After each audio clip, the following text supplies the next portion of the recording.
પર બીજેપી બિનહરીફ થવા મુદ્દે આપની પ્રતિક્રિયા સામે આવી છે।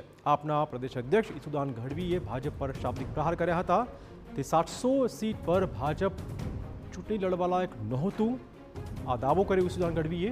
લોકશાહીની હત્યા સમાન ઘટના બાદ ઉજવણી શર્મનાક બાબત છે। કોઈને લાલચ ધમકી આપી કોઈને અપહરણ કરાવ્યા હતા। ભાજપે સત્તાનો અને પોલીસ દુરુપયોગ કર્યો હોવાનો ઈસુદાન ગઢવીનો આરોપ છે। આટલી ઘટનાઓ બાદ પણ ચૂંટણી પંચ મુખ પ્રેક્ષક બની રહ્યું છે।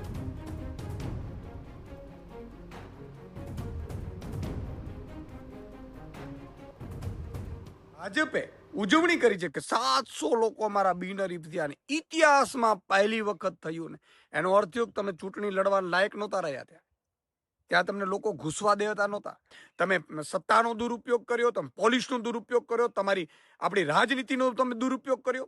તમે એવા નેતા બની ગયા છો જે રાવણ અને કંસ જે કરતા હતા એ દિશામાં અત્યારે ભાજપ ચાલી રહ્યું છે। ખૂબ જ દુઃખદ છે અને ચૂંટણી પંચ મૂક પ્રેક્ષક બની